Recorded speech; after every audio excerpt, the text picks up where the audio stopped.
किसी को अगर मोदी से डर लगता है, जिसका डर मैं अपने फौजी टर्मिनोलॉजी में कहूंगा, अगर किसी को लग रहा है, लगना भी चाहिए। करके जिस तरीके आपकी 1 बिलियन की पॉपुलेशन है, उस पॉपुलेशन में से आप लोग एक जेन्युइन फास्ट बॉलर जिस तरह बना नहीं सके, उसी तरह एक आप जेन्युइन लीडर भी नहीं बना सके, जो जेन्युइन लीडर आता और सारे इन मसाइल को हल करता।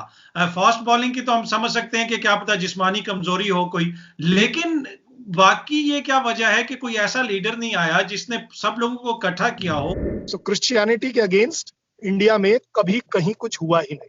सर मैं सॉरी, यहां पे मैं सर आपको स्टॉप करूंगा। ऑस्ट्रेलियन फादर को 90s के अंदर जिंदा जला दिया गया इंडिया के अंदर अपने बेटों समेत। सो आपका ये जो दावा है कि क्रिश्चियंस के खिलाफ कभी नहीं, इवन मिशनरीज को आप फॉरेनर्स को जिंदा जलाते रहे, तो ये तो काइंडली मत कहिए सर प्लीज। जी बिल्कुल, आपने ठीक बोला। चाइना को यहां से आप किस तरह निकालेंगे? आपकी मिलिट्री तो ऐसे लग रही है कि वो कह रहे हैं कि डिप्लोमेटिक मींस यूज करें, इतना बड़ा आपका डिफेंस बजट है, तो आप चाइना को निकाल क्यों नहीं देते मिलिटरीली वहां से? और इंडिया हमेशा से विश्वास करता आया है कि प्रॉब्लम्स का जवाब सॉल्यूशन मिलिट्री नहीं होता, मिलिटरीली सॉल्यूशंस छोटे होते। हमने अब एक नया तरीका लिया है कि एलओसी इतनी गर्म कर दें कि ये टेररिस्ट अपने ही इलाके छोड़ छोड़कर पीछे जाना शुरू कर। जी अस्सलाम वालेकुम। जैसा कि आप सब लोगों को मालूम है कि इन दिनों हमारे रीजन में बहुत ज्यादा डेवलपमेंट्स हो रही हैं, खुसूसन इंडिया और चाइना की जो बॉर्डर पे टेंशन हुई है, और उसके बाद इंडिया की जानिब से कश्मीर के अंदर कुछ ऐसे इकदाम किए गए हैं कि कहा जा रहा है कि पाकिस्तान और इंडिया के दरमियान भी आने वाले दिनों में एस्केलेशन होगी, टेंशंस बढ़ेंगी, और इंडिया की कोशिश है कि जो चाइना के साथ इस वक्त बॉर्डर पे सूरत हाल है उसको डाइवर्ट किया जाए और पाकिस्तान की तरफ लोगों की तवज्जो करवाई जाए। इस सारी सूरत हाल पे बात करने के लिए इस वक्त मेरे साथ Indian defence analyst colonel Shailendra Singh साहब मौजूद हैं। कर्नल साहब, thank you so much sir, आपने हमें टाइम दिया। Thank you very much. जय हिंद। सर सबसे पहले तो कर्नल साहब मैं आपसे ये पूछना चाहूंगा कि जो चाइनीज ट्रूप्स हैं वो इस वक्त इंडियन टेरिटरी के अंदर मौजूद हैं। किसी भी मुल्क की जो फौज होती है उसका सबसे जो प्राइमरी रीजन होता है, प्राइमरी ऑब्जेक्टिव ये होता है कि अपने मुल्क की जमीन का दिफा करना। इस वक्त जो इंडियन टेरिटरी के अंदर चाइनीज ट्रूप्स मौजूद हैं, यकीनन वो आपके लिए परेशानी का बायस होगा। देखिए, हर सिक्के के दो पहलू होते हैं, डिपेंड कर रहा है कि आप कौन सा पहलू देख रहे हैं। इसमें कोई डाउट नहीं, चाइनीज जमीन पर हैं। कौन सी जमीन पर है, कितने इंच कौन सी जगह पर है, ये ना आपको पता है ना बाकी मीडिया हाउस को पता है। बढ़िया बात मैं जो आपको बड़े अथॉरिटी जिम्मेवारी के साथ बता सकता हूं वो ये, हमारे और चाइना के बीच में तकरीबन 3500 किलोमीटर की जो boundary oblique disputed boundary oblique LAC oblique LOC, जो भी मर्जी आए, जिस तरह का वर्ड कोई इस्तेमाल करना चाहे कर सकता है, वो हमारे बीच में है। आज नहीं, पिछले 70 साल से हमारे बीच में ये डिस्प्यूटेड बाउंड्री चल रही है, कोई नई बात नहीं है। सबसे बड़ी बात ये है, जहां तक आपका जो स्पेसिफिक सवाल है कि क्या वो इंडियन बाउंड्री के अंदर आ गए, देखिए मैं एक उदाहरण के साथ ये समझाता हूं, उसमें आपको और सबको बड़ी अच्छी से समझ आएगा। सबसे बड़ा डिस्प्यूट कहां चल रहा है इस समय? पेंगोंग त्सो में चल रहा है, और आपके सामने मैं चश्मदीद गवाह हूं कि मैं वहां सर्व कर चुका हूं, इसलिए मेरे को पॉइंट टू पॉइंट पता है। हुआ क्या है, हमारी इंडियन एलएसी फिंगर नंबर 8 पर होती है, उनकी एलएसी फिंगर नंबर 4 पर होती है। ट्रेडिशनली हमेशा से वो फिंगर 8 के पीछे और हम फिंगर 4 से पीछे रहते। इस फिंगर 4 से लेकर 8 के बीच का जो डिस्प्यूटेड लैंड है, इसको हम एक तरह से नो मैन लैंड बोल सकते हैं, लेकिन क्योंकि उनका क्लेम है कि उनकी बाउंड्री जो है वो फिंगर 4 पर है, हमारा कहना है कि फिंगर 8 पर है। इस वजह से दोनों ही देशों ने एक बड़ा अच्छा मैच्योर काम करने का तरीका निकाला। हम फिंगर 4 से लेकर फिंगर 8 के बीच में पेट्रोल भेजते हैं, वो देखकर वापस आ जाती है। वो अपनी फिंगर 8 से पेट्रोल भेजते हैं, फिंगर 4 तक आती है और वापस चली जाती है। दोनों सेटिस्फाइड है कि हाँ जी, किसी ने कोई अनऑथराइज्ड ऑक्यूपेशन नहीं किया होगा। इस बार जब उन्होंने अपनी पेट्रोल भेजी है, वो फिंगर 5 के पास आकर बैठ गई, और जब हमारे ट्रुप्स ने उनको देखा तो हमारे ट्रुप्स ने, जैसा कि ड्रिल्स है, ये पाकिस्तान के साथ भी ड्रिल है, हर एक कंट्री के साथ ड्रिल होती है कि आप एक लाल झंडा लगाकर दूसरे देश के पेट्रोल को बताते हैं कि आप गलत एरिया में आ गए हैं आप वापस चले जाएं। जब वो उससे वापस नहीं जाते तो उनको अनाउंसमेंट करी जाती है। जब अनाउंसमेंट से नहीं जाते तो कंपनी कमांडर आगे बढ़कर उस पेट्रोल लीडर के साथ बात करता है कि आप गलत आ गए, आप वापस जाइए। इस केस में जो वो पेट्रोल उनकी फिंगर 5 तक आई, इसको कोई अगर ये बोल दे कि ये इंडियन टेरिटरी में आ गया, वो ठीक भी है और गलत भी है। मैं कहता हूं कि ये गलत नहीं है, क्योंकि जब दोनों ही कंट्रीज ने फिंगर 4 और फिंगर 8 को अपने माना है पिछले 50-60 साल से, ठीक है छोटी बहुत डिस्प्यूट्स हमारे बीच में एक दूसरे के सामने जब पेट्रोल आ जाते हैं तो एक डिस्प्यूट हो जाता है, झगड़ा हो जाता है, गर्मा गर्मी हो जाती है। आज की तारीख में यही गर्मा गर्मी एक डिप्लॉयमेंट में बदल गई। हुआ क्या कि उन्होंने 5 से 8 के बीच में अपने टेंट लगा दिए, हमने भी अपना जो सेफ्टी पॉइंट ऑफ व्यू से ट्रुप्स को फिंगर 4 के आगे भेज दिया। अब इस डिस्प्यूट को रिजॉल्व करने का जो तरीका है वो भी लेट डाउन है और उस तरीके से वो रिजॉल्व हो रहा है। तो आप कहना या किसी का भी ये कहना कि वो इंडियन टेरिटरी में घुस आए हैं, मेरे ख्याल पूरी तरह से सच नहीं। अच्छा सर, आपने जिक्र किया कि आप वहां पे सर्व कर चुके हैं। मैं लेफ्टिनेंट जनरल हैं एच.एस. पनाग, जो जीओसी थे सेंट्रल और नॉर्दर्न कमांड के, वो उस एरियाज को बड़े अच्छी तरह समझते हैं। उन्होंने एक इंटरव्यू में वो एक बात कर रहे थे, वो कह रहे थे कि ये वो एरियाज हैं जो प्रीवियसली अनकंटेस्टेड थे। किसी भी मुल्क ने इन एरियाज के ऊपर क्लेम नहीं किया था कि ये हमारा एरिया है, या चाइना ने ये क्लेम नहीं किया था ये हमारा एरिया। और इस दफा जब वो जिस एरियाज में आए हैं, जो 2013 में वो आए थे नॉर्दर्न लद्दाख में, और 2014 में जो ईस्टर्न लद्दाख में आए थे, ये उससे डिफरेंट है। ये बहुत बड़ी एस्केलेशन है। और जनरल एच.एस. पनाग कह रहे हैं कि अगर इंडिया ने इसका जवाब नहीं दिया तो ये अब जो है इंडिया के लिए बेहतर नहीं होगा। फ्यूचर के लिए हमें इसका हर सूरत में चाइना को यहां से निकालना होगा। तो अब चाइना को यहां से आप किस तरह निकालेंगे? आपकी मिलिट्री तो ऐसे लग रही है कि वो कह रहे हैं कि डिप्लोमेटिक मींस यूज करें। इतना बड़ा आपका डिफेंस बजट है, तो आप चाइना को निकाल क्यों नहीं देते मिलिटरीली वहां से? वेरी गुड, बहुत बहुत बहुत बढ़िया सवाल है। किस्मत से मैं जनरल पनाग साहब के साथ भी सर्व कर चुका हूं, तो इसलिए मुझे मालूम है अगर वो कोई बात कहते हैं वो काफी जिम्मेवारी से कहते हैं। और अगर आप उनकी स्टेटमेंट को एक बार धीरे धीरे चलाकर फिर से सुने तो मेरे ख्याल आपके कानों में वो आवाज आएगी जो अब मैं आपको बोलने वाला हूं। जनरल पनाग साहब का कहना है कि ये वो अनडिस्प्यूटेड एरियाज है। अनडिस्प्यूटेड इन द सेंस कि फिंगर 4 तक वो डिप्लॉय नहीं करते थे 8 से लेके 4 के बीच में, और हम 4 से लेके 8 के बीच में डिप्लॉय नहीं करते, अनडिस्प्यूटेड था।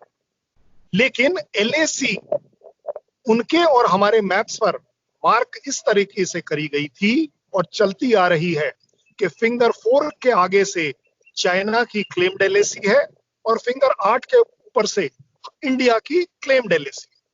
कोई डिस्प्यूट नहीं, आज तक कभी कोई डिप्लॉयमेंट नहीं हुई, लेकिन ये पहली बार नई डिप्लॉयमेंट हुई। जनरल पनाग साहब क्योंकि फौजी हैं मेरी तरह, वो इस बात को इंडियन तौर पर ले रहे हैं और जो सही ले रहे हैं कि अगर हमारी क्लेम्ड एलएसी 8 तक अनडिस्प्यूटेड है तो आप 5 पर आकर कैसे बैठ गए, इसका मतलब ये हमारे लिए खराब बात है। और अगर इंडिया इसके ऊपर स्टैंड नहीं लेता है जैसा उनका कहना है तो ये हमारे लिए गलत होगा और इससे चीन को सपोर्ट मिलेगा कि वो इसी तरह अगली बार और जगहों पे करे। गलवान वैली में वो क्यों विड्रॉ करने के लिए तैयार है? क्योंकि उसके पास बिल्कुल क्लियर कट जो एग्रीमेंट्स हमारे और उनके बीच में है, समझौते इतने हुए हैं, उसके हिसाब से वो देख रहा है कि यस वो कमजोर है इस बात कागजों में। वो कोर कमांडर क्यों हटाए गए? कोर कमांडर कभी भी कहीं का एकदम से क्यों हटाया जाता है? सिर्फ 2 ही वजह से। ये वर्ल्ड ओवर ट्रेंड आप देख लीजिएगा कि अगर वो कोर कमांडर अपने इलाके से रिलेटेड, अपनी जिम्मेवारी से रिलेटेड कोई चीज ऐसी कर दे कि उससे उसकी कंट्री या उसकी गवर्नमेंट को एम्बैरेसमेंट हो जाती है, उसे हटा दिया जाता है। चाइना ने हटा दिया। कहीं ना कहीं चाइना ये एक्नॉलेज कर रहा है कि यस कहीं टैक्टिकल लेवल पर छोटी मोटी गलतियां हुई हैं जिसको सुधारने के लिए वो तैयार है। लेकिन अब अगर ड्रैगन अगर कोई कदम लेता है तो वो वर्ल्ड में ये तो दिखाना कभी नहीं चाहेगा कि जी आज मैंने लिया कल सवेरे मैंने वापस, तो वो जरूर चाहेगा कि इसके बीच में डिप्लोमेसी आ जाए। और इंडिया हमेशा से विश्वास करता आया है कि प्रॉब्लम्स का जवाब सॉल्यूशन मिलिट्री नहीं होता, मिलिटरली सॉल्यूशंस छोटे होते हैं। बड़े लेवल पर, बड़े इलाके में, स्ट्रेटेजिक लेवल पर सॉल्यूशंस हमेशा डिप्लोमेटिक और पॉलिटिकल होंगे। बॉर्डर मैनेजमेंट की जो कमिटी हमारे दोनों कंट्रीज के बीच में है, वो इस बात का प्रूफ है कि हम कभी भी इसका मिलिट्री सॉल्यूशन नहीं ढूंढ रहे हैं। अच्छा, उसमें बात ये कि सर आपने कहा कि इंडिया नहीं चाहता कि इसका कोई मिलिट्री सोल्यूशन निकालें, हम हमेशा डिप्लोमेटिक जो सोल्यूशन है उसको प्रेफर करेंगे। लेकिन ऑन दी अदर हैंड जब आप किसी कमजोर से डील कर रहे होते हैं, या आप कमजोर कहें या अपने से छोटे से डील कर रहे होते हैं, तो आप लोग क्यों ज्यादा एग्रेसिव होते हैं। आप नेपाल का ही जिक्र कर लें, जब नेपाल ने के हवाले के साथ आपका डिस्प्यूट आया तो इंडियन जो आर्मी चीफ हैं, सेना के जो चीफ हैं, उन्होंने कहा कि नेपाल ये चाइना के कहने पे कर रहा है। और कुछ लोग ने क्रिटिसाइज भी किया कि आर्मी चीफ को यह बयान नहीं देना चाहिए था, इसका डिप्लोमेटिक हल निकालना चाहिए था। लेकिन आर्मी चीफ चाइना के हवाले से इस तरह बयान नहीं देते कि हम ये चाइना के जो खुद चाइना कर रहा है। तो आप लोगों की थोड़ी सी स्ट्रेटेजी में ऐसा लगता है कि कमजोर को दबाओ और जो ताकतवर है उससे बातचीत करो। Very good. आपके, ना मैं आपकी साइड लूं और ना आप मेरी साइड लें, बिल्कुल अनबायस्ड करेक्ट बात बताइएगा। अगर हमारी इस तरह की टेंडेंसी भारत की होती तो क्या भूटान सरवाइव कर पाता? नेपाल जो अपने आप में वर्ल्ड का अकेला हिंदू स्टेट है, जिससे हमारी जड़ें हैं, जुड़ी हुई हैं, क्या वो सरवाइव कर पाता? बांग्लादेश जिसको हमने आजादी दिला दी, क्या वो सरवाइव कर पाता अगर इस तरह की टेंडेंसी हमारी मिलिटरली किसी को दबाने की हो? मैं आपको पीछे ले जाता हूं और बिल्कुल रियलिस्टिक करेक्ट खबर के साथ बता रहा हूं। बांग्लादेश के साथ हमारी प्रॉब्लम नहीं हुई। बांग्लादेश ने हमें आंख भी दिखाई, कोई बात नहीं, हमने उसके साथ बैठकर बात करी और बात सॉल्व हो गई। भूटान के साथ डोकलाम बड़ा बढ़िया एग्जांपल है कि डोकलाम जो कि भूटान का एक छोटा सा लैंड पार्ट था, जिसको बचाने के लिए इंडियन आर्मी डिप्लॉय हुई और फाइनली हमने उसको रिजॉल्व कर लिया। और हमने ये तो नहीं किया कि चलिए जी अब भूटान आप हमारे अंडर आ गए। मुझे आप एक एग्जांपल दे दीजिए कि इवन नेपाल के केस में कोई भी मिलिटरली दबाने वाली बात हुई।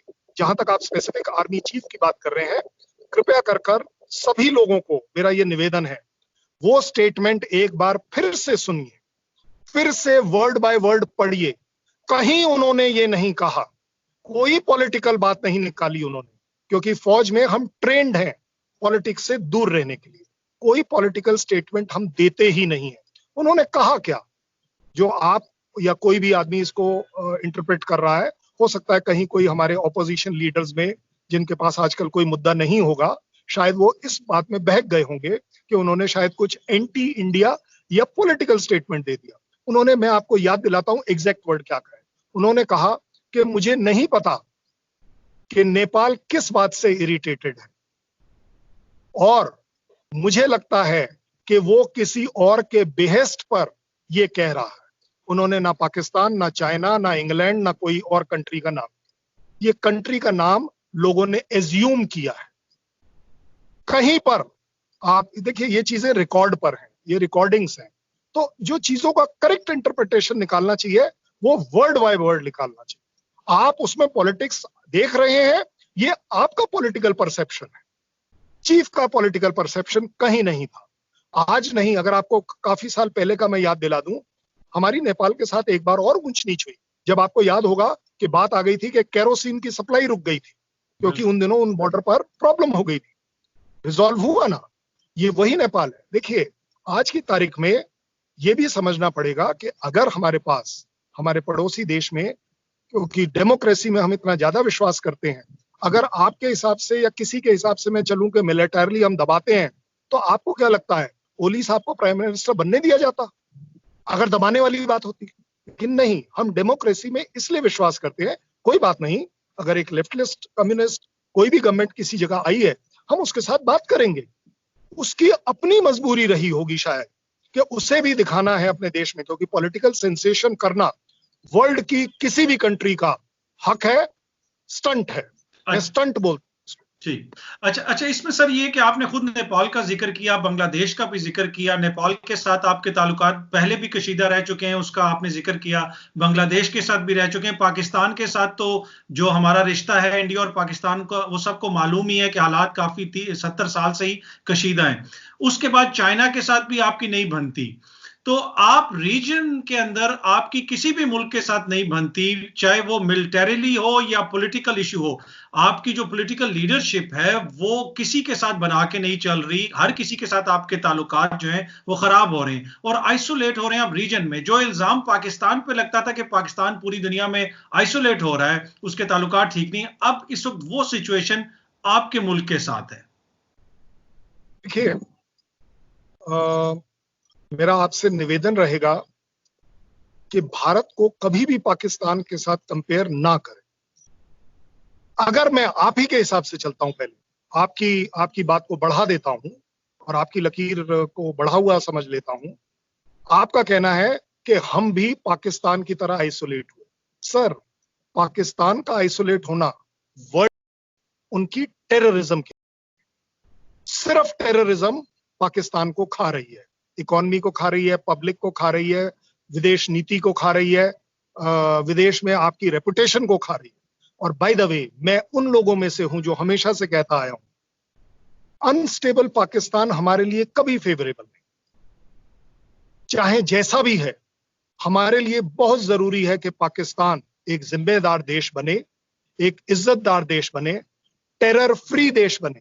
क्योंकि अगर जिस रास्ते पर पाकिस्तान चल रहा है, ये मैं नहीं कहता हूं, ये पाकिस्तान के एक्सपर्ट्स कहते हैं, पाकिस्तान के बड़े बड़े थिंकर्स कहते हैं कि अगर जिस राह पर पाकिस्तान चल रहा है, जिस भी दिन टेररिज्म उसको खुद खा जाएंगे, ये पूरे वर्ल्ड के लिए खतरनाक बात होगी। इस वजह से चाहे वो यूनाइटेड स्टेट्स हो, चाहे वो इंडिया हो, हम हमेशा से कोशिश करते हैं कि पाकिस्तान किसी तरह बातों की राह पर चले, ठीक राह पर चले। जहां तक आपने हमारे रीजनल लीडर होने की जो बात कही, देखिए, हमारे रीजनल लीडर होने पर एक्चुअली भूटान को भी फायदा है, नेपाल को भी फायदा है, तो सम एक्सटेंट में आज आपको बता रहा हूं पाकिस्तान को भी बहुत फायदा है। क्योंकि देखिए, जब रिलेशंस खराब हुए पाकिस्तान के साथ, टमाटर किसके सड़े, टमाटर किसके रुके, किसका पैसा बर्बाद हुआ, तकलीफ हुई, इसमें कोई डाउट नहीं होना चाहिए। लेकिन इसका फायदा कौन उठा रहा है? इसका फायदा चीन उठा रहा है। चीन अनफॉर्चुनेटली मदारी बनने की वो पूरी पूरी कोशिश करता है, और उसमें अनफॉर्चुनेटली, मेरा वर्ड है अनफॉर्चुनेटली, पाकिस्तान वो बंदर बनने के लिए तैयार है, इंडिया वो बंदर बनने के लिए बिल्कुल तैयार है। जैसे अभी चीन और भारत के बीच में किसी ने मदारी बनने की कोशिश करी, चीन और भारत दोनों को पता था कि हम बंदर नहीं बनने को तैयार, हम अपना प्रॉब्लम आपस में सुलझा लेंगे। श्रीमान जी, आपके यहां जो प्रॉब्लम है आप अपनी सुलझाएं, क्योंकि आपको भी मालूम है पूरे वर्ल्ड में सबसे आसान है कि थोड़ी सी हवा दे दो उस चिंगारी को जो पाकिस्तान और भारत के बीच में है, और वो अपने आप आग का शोला ले लेती है पूरे वर्ल्ड के लिए। क्यों? एकदम से न्यूक्लियर बॉम्ब आ जाता है, चाइना का वेस्टेड इंटरेस्ट आ जाता है, भारत का एग्रेसिव रूप दिखने लगता है। ये सब, मानिए मेरी बात, इंडिया और पाकिस्तान को, जिनके पास एक्चुअली पावर है वर्ल्ड में ऊपर आने की, इसको दबा कर रखने के लिए ये चीजें करी जा रही है चीन और बाकी देशों द्वारा। अगर हम दोनों देश इस चीज पर नहीं जग रहे हैं तो ये अनफॉर्चुनेट है अपने अपने देश के लिए, क्योंकि अल्टीमेटली हैं तो हम सब हिंदुस्तानी।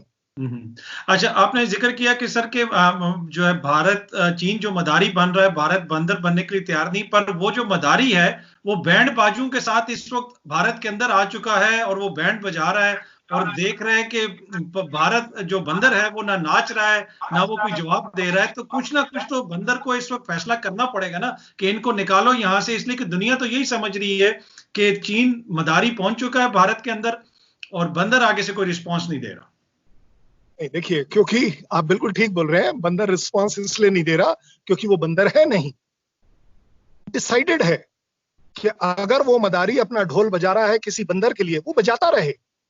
जब यहां बंदर है ही नहीं तो वो रिस्पॉन्ड क्यों करेगा?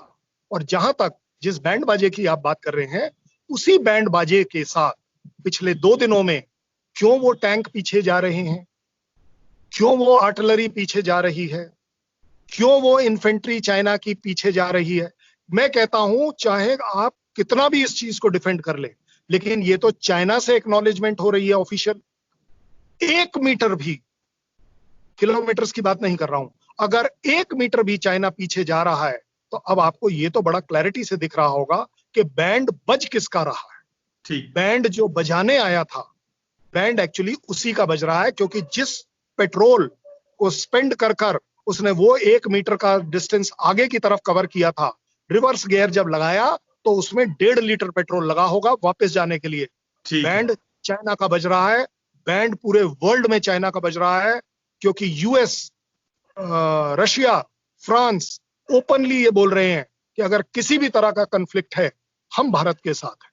ऑस्ट्रेलिया और भारत के साथ एक स्ट्रेटेजिक पैक्ट कर रहा है। ये तो सारी चीजें एक्चुअली मजबूर करता है चाइना को कि ये जो रिवर्स गियर लगाया है बैंड बजाने का, ये वो थोड़ा धीरे करेगा जरूर, धीरे करेगा। अच्छा, इसमें यह कि आपने जिक्र किया सर, अमेरिका का और पूरा वर्ल्ड जो है वो इंडिया के साथ खड़ा है। उसकी एक वजह यह है कि इंडिया ये बताता रहा अमेरिका को कि हम जो रीजनल हेजमोनी है चाइना की उसको खत्म करेंगे, हम उसके मुकाबले में यहाँ पे खड़े होंगे, और आपके जो डिफेंस के हवाले से तहफुजात हैं, आपके जो खतरात हैं डिफेंस के हवाले से, चाइना बॉक डाउन हो जाएगा इंडिया के साथ तो आप लोगों को रिलीफ मिलेगी। पर इस सारी एपिसोड से वो सारी गेम नीचे गिर गई, इंडिया भी एक्सपोज हो गया, चाइना भी एक्सपोज हो गया, और सॉरी अमेरिका भी एक्सपोज हो गया। अब अमेरिका ये कह रहा है कि यार ये तो जिस को हम खड़ा कर रहे थे चाइना के मुकाबले में वो तो बात नहीं बनेगी, तो अब वो भी रीथिंक कर रहा है। Very good, very good. I am very happy, आपका ये सवाल बिल्कुल मेरे दिल को छूता है। जहां तक आपकी पहली बात है कि इंडिया अपने आप को चाइना के खिलाफ खड़ा कर रहा है, हम बिल्कुल नहीं खड़ा कर। चाइना अपने आप को, अपनी जगह को खतरे में देख रहा है, ये उसकी प्रॉब्लम है। क्योंकि अगर हम इकोनॉमिकली ग्रो कर रहे हैं और अगर उसको चाइना से आउट ग्रो कर पा रहे हैं, और उस वजह से अगर चाइना को नींद नहीं आ रही, तो सर हम अपनी नींद के बारे में सोचते हैं, चाइना की नींद के बारे में। हम कभी नहीं चाहते कि किसी की लकीर छोटी करी जाए। हम अपनी लकीर बढ़ा रहे हैं इकोनॉमिकली, हम अपने सेल्फ रिलायंस के ऊपर काम कर रहे हैं, हम अपनी मिलिट्री पावर को सिर्फ इसलिए बढ़ा रहे हैं क्योंकि हमें मालूम है, अनफॉर्चुनेटली हिस्ट्री दिखाती है कि चाइना के पास हमेशा से एक्सपेंशनिस्ट होने के आसार रहे हैं, हमेशा से। भारत के नहीं रहे। अगर भारत के 1% भी रहते तो बांग्लादेश का नाम भारत ही होता, कभी बांग्लादेश नहीं होता। पूरे वर्ल्ड में पहली, आखिरी और अंतिम जो ये क्रिया है, ये इंडिया ने कर दिखाई कि आप एक कंट्री को लिबरेट करें और उस लिबरेट के बाद उसको छोड़ दें उसकी अपने डेमोक्रेटिक सिस्टम के ऊपर। जहां तक आपने यूएस की बात करी, बड़ी अच्छी बात है कि यूएस ये सोचता है कि भारत चाइना से लड़ नहीं रहा तो ये उनकी डिफीट है। मैं आपको एक बात बता दूं, चाहे हमारी किसी से कितनी भी नजदीकियां हैं, हमारा अपना देश का जो हित है वो सुप्रीम है। मैं फौजी हूं, India first, always, every time. और जब मैं ये कहता हूं तो मेरे अपने हाथ के और मेरे शरीर के रोंगटे खड़े होते हैं, क्योंकि ये बात दिल से निकलती है। Always, every time. मैं कभी नहीं ये एक्सेप्ट कर पाऊंगा कि शायद भारत किसी भी तरह का कंप्रोमाइज इसलिए कर देगा कि यूएस ने बोला है। जी नहीं, हम नॉन अलाइनमेंट से चले थे। अगर आपको याद हो 70s का हमारा जो फेमस था नॉन अलाइनमेंट, वहां से अब हमने सीखा है उससे लेकर अब तक क्या, selective alignment, as per convenience, जो हमें सूट करेगा, जो चीज हमारे फायदेमंद होगी हमारे देश के लिए, हम उस हिसाब से चलेंगे। आज हम अगर ऑस्ट्रेलिया के साथ किसी तरह का स्ट्रेटेजिक समझौता करते हैं, उसका मतलब ये नहीं है कि हम रशिया के खिलाफ चले गए। अगर हम यूएस के साथ बिजनेस करते हैं तो उसका मतलब ये नहीं है कि रशिया के साथ हमारी प्रॉब्लम हो गई। मैं तो बहुत दूर मत जाइए, इतनी बड़ी प्रॉब्लम होने के बाद भी चाइना के साथ हमारे इकोनॉमिक रिलेशन अभी भी चल रहे हैं, एक्सपोर्ट इंपोर्ट हो रहा है।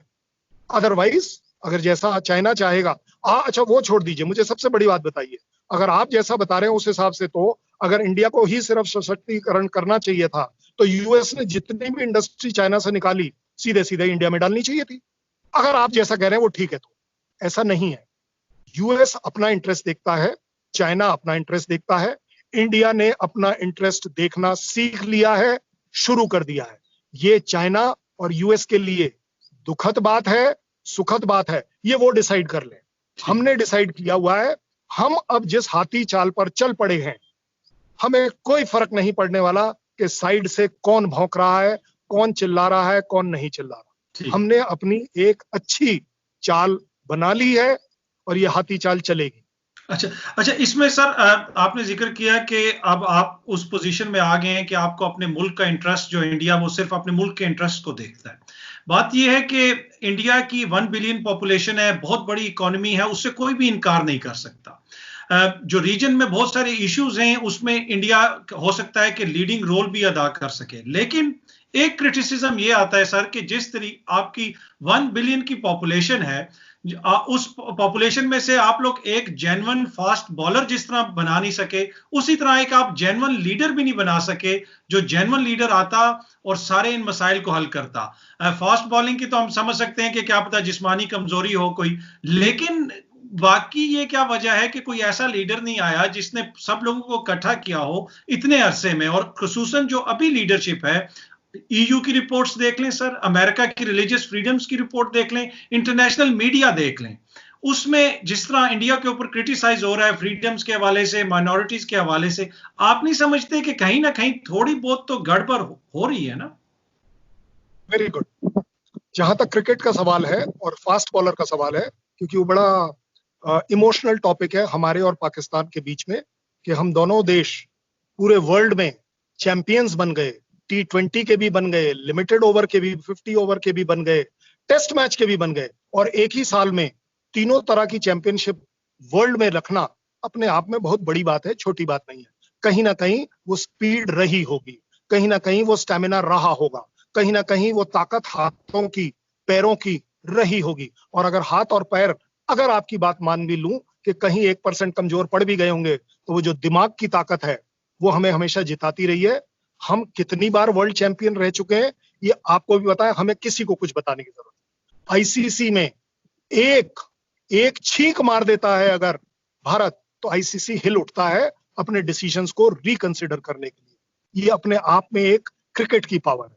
जहां तक लीडर प्रोड्यूस करने की बात है, देखिए सबसे बढ़िया बात यह है, जब आप डेमोक्रेसी में काम करते हैं तो आपको एक तरह से, मैं ये आपको ब्लेम नहीं कर रहा हूं, पाकिस्तान हमारा अपना देश रहा है, मैं फिर भी उसको एग्जांपल इसलिए ले रहा हूं कि वहां पर हमारी आदत रही है कि यस, हमें वो डिक्टेटर चाहिए उस तरह का जो अकेला ही सब कुछ करे, तभी वहां पर लीडर नहीं बनते, वहां पर आप डिक्टेटर बनते हैं। हमारे देश में हम डिक्टेटर हैं ही नहीं, चाहे नेपाल के लिए, चाहे चीन के लिए, चाहे भूटान के लिए, चाहे बांग्लादेश के लिए, चाहे यूएस के लिए। यूएस ने पूरी कोशिश कर ली कि कोई एक पर्टिकुलर चीज उनके हिसाब से हो जाए, नहीं होती। उन्होंने बोला ना कि हम आपको बेस्ट ऑफ एयर डिफेंस देने के लिए तैयार हैं, लेकिन नहीं, हमने S-400 लिया। ये हमारा अपना डिसीजन है, और जब हम डिसीजन करते हैं तो हमारी लीडरशिप इज कलेक्टिव लीडरशिप, अकेला एक सिंगल आदमी नहीं। ये जो मोदी का जो खौफ है, ये एक्चुअली पाकिस्तान जैसे छोटी मेंटालिटी ने किया है, बड़ी मेंटालिटी नहीं, क्योंकि उनको हमेशा से एक एक्सपेरिमेंट रहा है अपने देश का उनका, कि यस, उन्हें हमेशा डर लगता है कि ये जो हमारे डिक्टेटर आया है ये सब कुछ खराब कर देगा, ये किसी को नहीं छोड़ेगा। तो इस वजह से जब आप हमारे यहाँ हिंदुस्तान में लीडरशिप ढूंढें, कृपया कर कलेक्टिव लीडरशिप ढूंढें, बीजेपी की लीडरशिप ढूंढें, इंदिरा गांधी की लीडरशिप ना देखें, कांग्रेस की लीडरशिप देखें, कोलिशन गवर्नमेंट्स की लीडरशिप देखें, कि जहां लोग मिलकर देश के भले की चीज सोचते हैं। एक अकेला आदमी, मैं मान सकता हूं वो बहुत अपने देश का भला करता हो, लेकिन है तो अकेला। अगर दिमाग अकेला है तो उसका विजन कभी भी दूर का नहीं होगा, अच्छा नहीं होगा। इंडिया ये पूरे वर्ल्ड को सिखाता है कि leadership is not one single man, leadership is देश की गवर्नमेंट। हम अपनी देश की गवर्नमेंट में विश्वास करते हैं, हम अपने देश की गवर्नमेंट की इज्जत करते हैं, उस पर फक्र करते हैं। किसी को अगर मोदी से डर लगता है तो वो उसका गिल्टी कॉन्शियसनेस है कि उसको लगता है कि ये कुछ भी कर सकता है।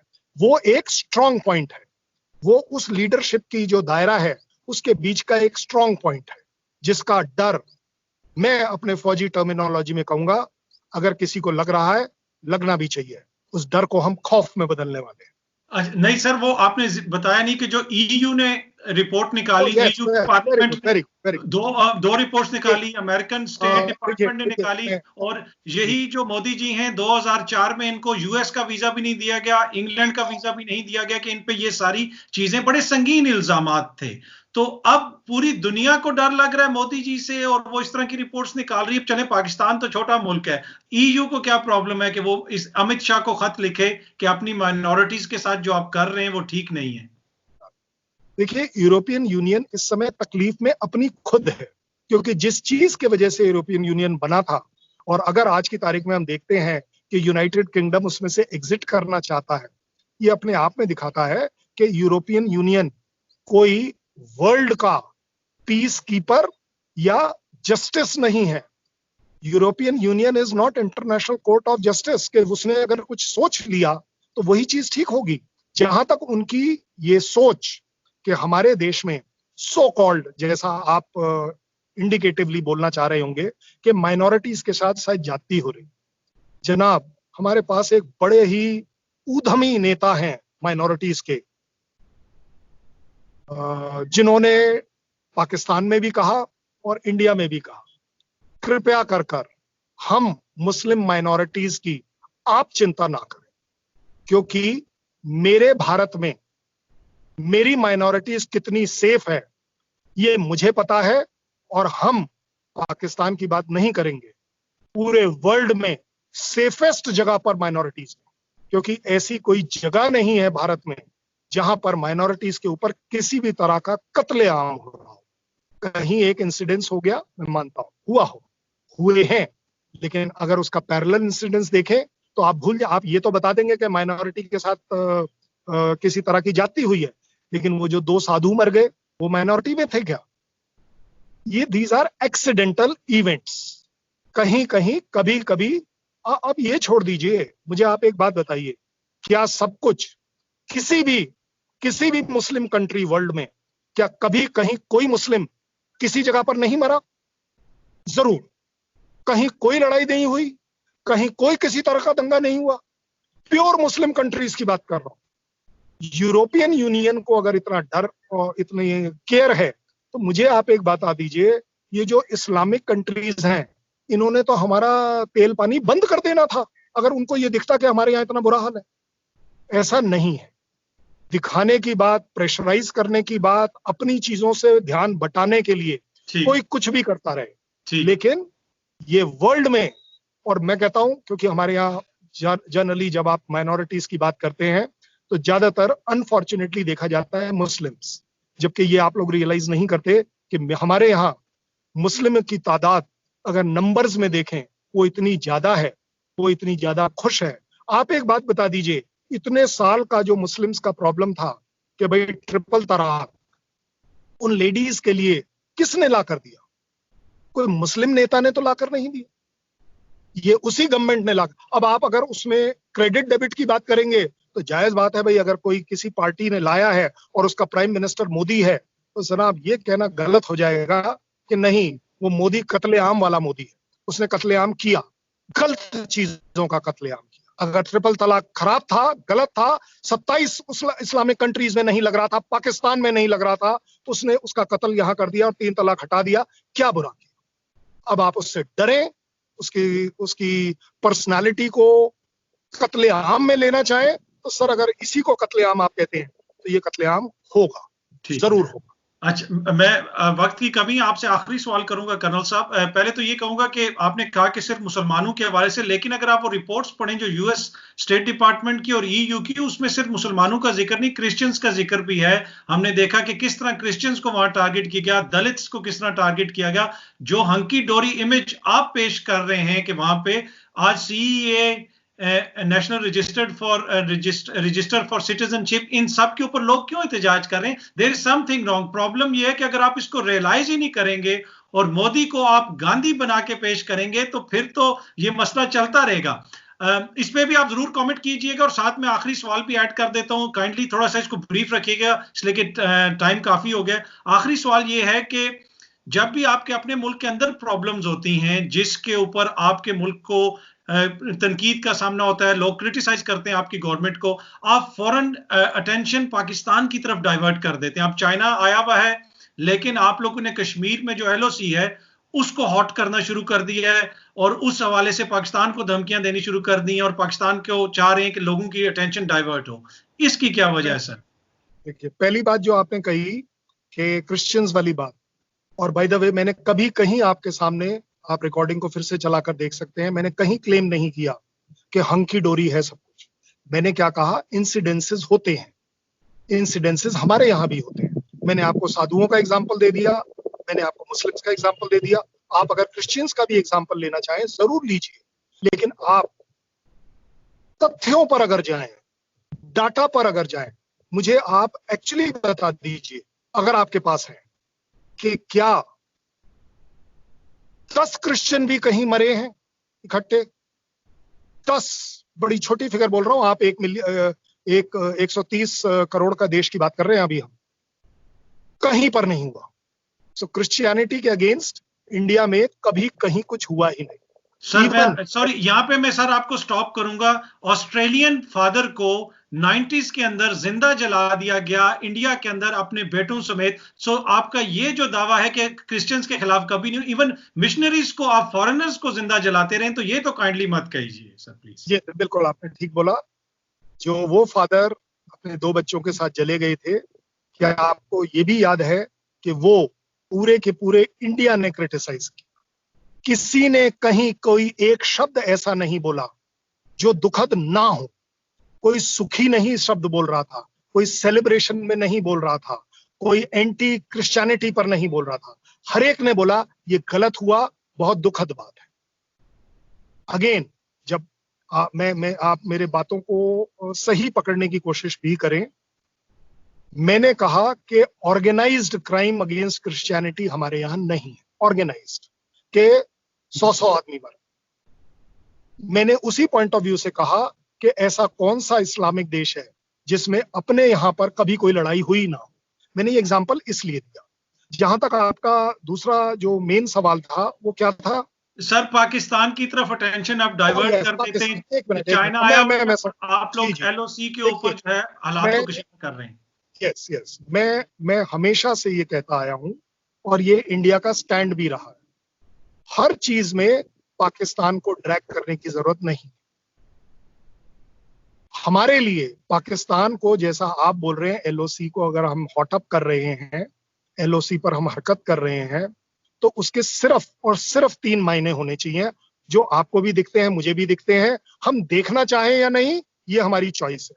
पहला, एलओसी पर जो क्रॉस बॉर्डर इन्फिल्ट्रेशन हो रही है उसे कैसा रोका जाए। हमने सारे तरीके अपना लिए।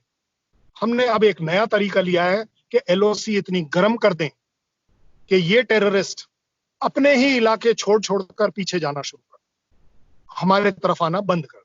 इसलिए हम उस एलओसी को गर्म कर रहे हैं।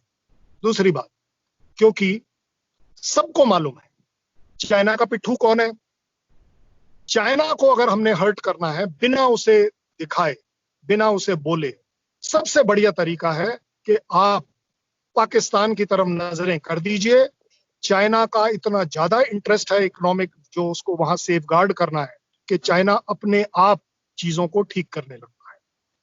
तभी आप देख रहे हैं कि अगर चाइना का एक एम्बेसडर और ऑफिशियल स्पोक्स पर्सन पीस की बात करनी जब शुरू करी, तो सर आज से 4 और 5 मई को तो नहीं करी थी। 4 और 5 मई को तो एग्रेशन दिखाया गया था, तो कोई बात नहीं। लेकिन जब से पिछले 1 महीने में हमने भी तरीके निकाले, क्योंकि देखिए स्ट्रैटेजिक थिंकिंग हर एक के पास है। हमारी स्ट्रैटेजी हमारे को लग रहा है काम आ रही है कि अगर हम पाकिस्तान बॉर्डर को एक्टिवेट कर रहे हैं, गर्म कर रहे हैं, तो 3 चीजों के लिए कर रहे हैं कि पाकिस्तान को मैसेज है, टेररिज्म को मैसेज है, और चाइना अपने आप मैसेज ले लेता है, क्योंकि उसे मालूम है उसका इंटरेस्ट वहां है, वो सड़कें वहां है, वो इन्वेस्टमेंट वहां है, वो जमीन जिसको वो पाकिस्तान को बेवकूफ बना रहा है, कि जो वो गिरवी रखवा रहा है, पाकिस्तान रियलाइज नहीं कर रहा कि यस, ये जमीन उनके हाथ से निकल जाएगी।